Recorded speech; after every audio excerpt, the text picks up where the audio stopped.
સુબહાનલ્લાહ, માશાઅલ્લાહ, અલ્હમ્દુલિલ્લાહ। આપ સહુ નિહાળી રહેલા છો ભાલના શહેનશાહ ભાલ વિસ્તાર કે જે ધંધુકાની આસપાસ આવેલ છે। અને આ દ્રશ્યો છે ભડિયાદ શહેરના કે જ્યાં મહેમૂદ શાહ બુખારી રહેમતુલ્લાહ અલેહના ઉર્સ મુબારક ચાલી રહેલો છે। 4 થી 5 દિવસ સુધી આપ સૌ જે જન મેદની જોઈ રહેલા છો, આ મેદની છે નિશાનો લઈને, પરછમ લઈને, એ પગપાળા ચાલીને આવેલી મેદની કે જે ગુજરાતના મોટા મોટા શહેરોમાંથી સામૂહિક પગપાળા ચાલીને આવે છે। અને શહીદ પીર મહેમૂદ શાહ બુખારી રહેમતુલ્લાહ અલેહના આસ્થાના મુબારક ખાતે તેઓ પોતાની મન્નત ઉતારે છે।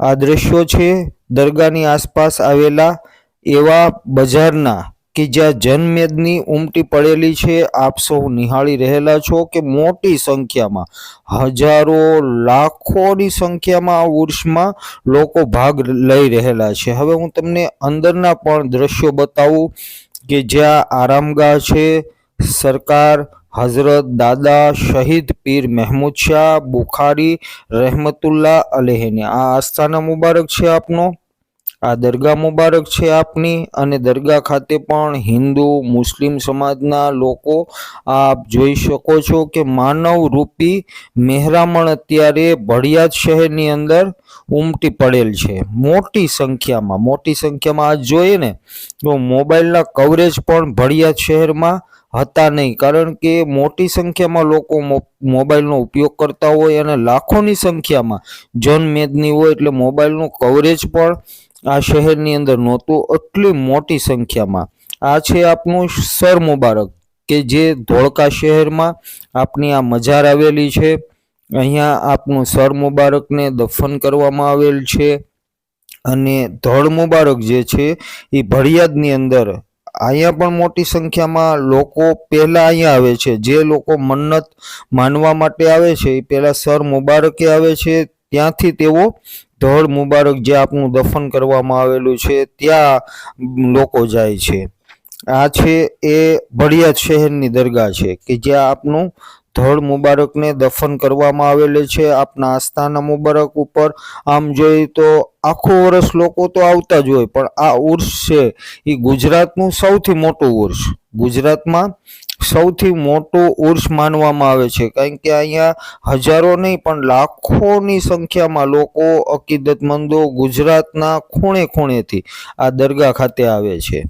આ દરગાહના બહારના દ્રશ્યો છે જે મસ્જિદ પણ ગણાય છે, અને મસ્જિદ પણ અહીંયા છે કે જેનું તામીરી કામ ગયા વર્ષે જ કરવામાં આવેલું। દાદા શહીદ પીર મહેમૂદ શાહ બુખારીના આસ્થાના મુબારકનું આ દ્રશ્યો બહારના બજારના તમને દેખાડી રહેલો છું કે અહીંયા મોટી સંખ્યામાં લોકો સ્ટોલો નાખીને, દુકાનો નાખીને વેપાર કામ ધંધા પણ કરી રહેલા છે।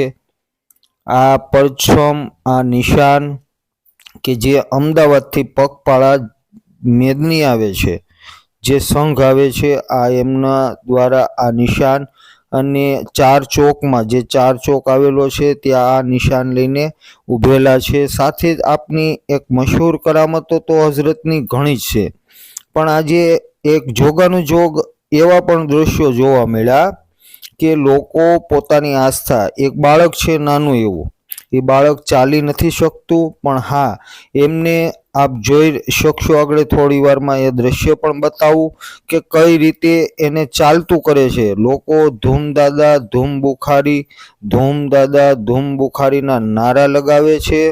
અને આ બાળક એના મા બાપનું એટલું ઈમાન છે કે મારું બાળક ચાલતું થઈ જાય, હાલતું થઈ જાય, દોડી શકશે અને આસાનીથી એની જે બીમારી છે એ બીમારીમાંથી એને શિફા મળશે, એટલા માટે તેઓ આજે પરછમ લઈને ઊભેલા છે જનમેદની। એની અંદર ચોકમાં થોડી વારમાં તમને એક બાળક પણ જોવા મળશે।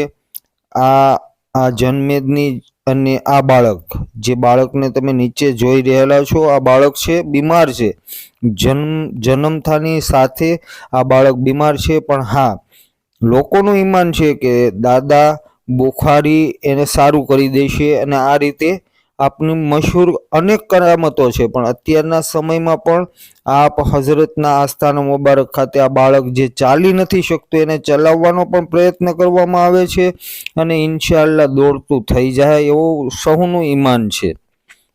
જનમેદની આમ જોઈએ ને, મેદની ચાલીને આવે છે, મોરબીથી આવે, અમદાવાદથી આવે, ગુજરાતના અનેક શહેરોમાંથી આવતી હોય છે મેદની. આવી રીતે આ ઉર્સનું આયોજન કરવામાં આવે છે અને મોટી સંખ્યામાં લોકો ઉમટી પડે છે. આપ સૌ આ વિડીયોને વધુમાં વધુ શેર કરજો. અમારી યુટ્યુબ ચેનલને પ્રથમ વખત નિહાળી રહેલા હોય તો ચેનલને સબસ્ક્રાઈબ પણ કરવાનું ભૂલતા નહીં. અસ્સલામુ અલૈકુમ, ખુદા હાફિઝ.